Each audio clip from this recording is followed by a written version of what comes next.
Allow me to turn now to Cambodia. So we have seen in the last 15 years a remarkable growth by 17%.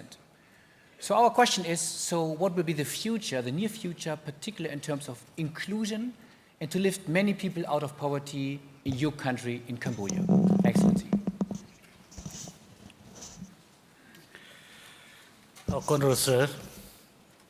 Thank you, Roster. First of all, I would like to express my thanks and high appreciations to the speech delivered by Excellencies Prime Minister of Malaysia Najib Razak. Responding to your question in relation to the Cambodian economic growth, Cambodia is truly received high progress, the average of 7.7% per annum for 20 successive years.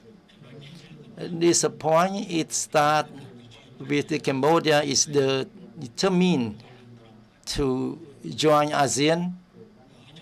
And this point, we should also be reminded a bit that interest in the speech of Najib Razak. Where is ASEAN now?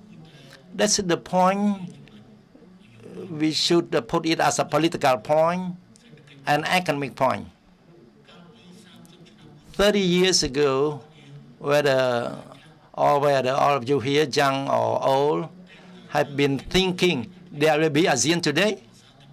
Because then, Southeast Asia was divided into two umbrellas. Between one side, ASEAN, and the other side, the Indochina countries, and Myanmar exclusively.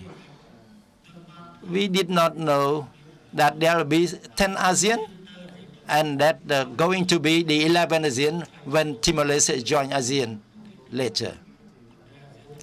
But ASEAN has been successful that they reached this stage of unity in the framework of Southeast Asia is under one umbrella. But economy in which Cambodia has reaped is on the point that the initiative of ASEAN integration between old ASEAN with high development with new ASEAN.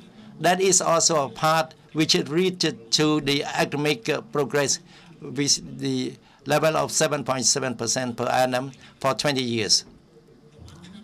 The last few years, even the world economic crisis, and lately there is the Chinese economic slowdown, Chinese and India economic close down, but Cambodia still maintain the economic growth of 7.7%. But what we are concerned is that the ASEAN economic community, there remain many challenges. If we talk about the whole ASEAN market, it's a big economy. But one should not forget that ASEAN consists of the less developed ASEAN country and high developed ASEAN country.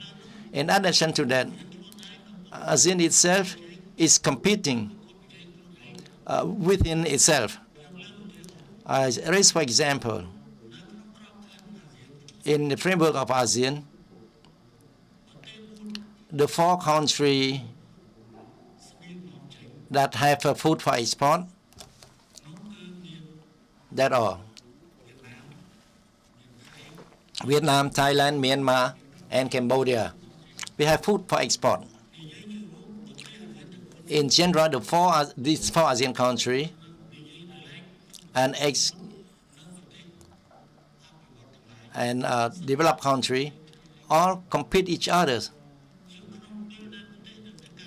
At the time, the developed country do not have much goods to compete with each other. So that is one part. One part is that each country attract investment, foreign direct investment. So we are also competing each other to get FID. That's the point. We need to find coordination to find a policy that could guarantee there will be such a competition to get one piece of meat. Let's say, for example, at the time, we would like to sell food to outside. Vietnam dropped the price, Thai dropped the price, Cambodia dropped the price, Myanmar dropped the price, and finally, our production have a little profit. At the same time, one should not forget that.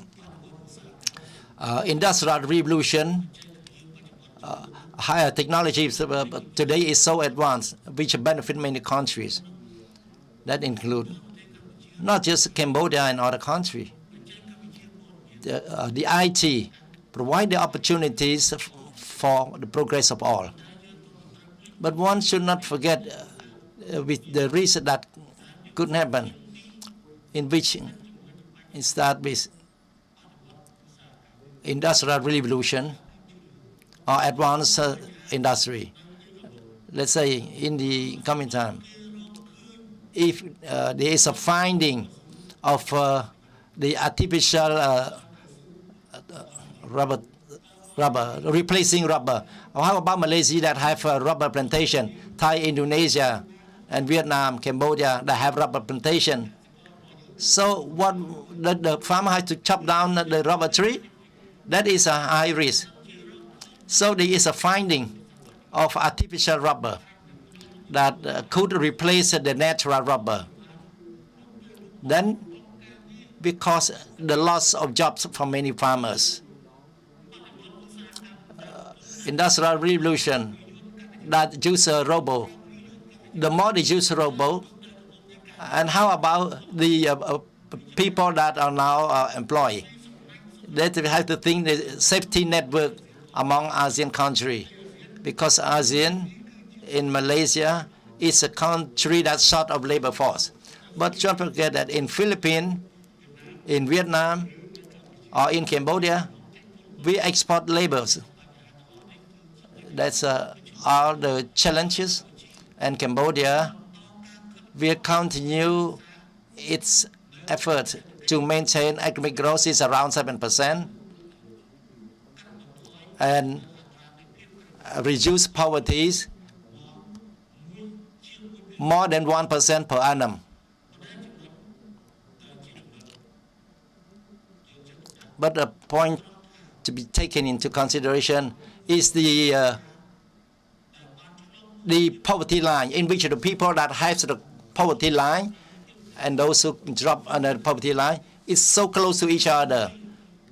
So the natural disaster happen more frequent.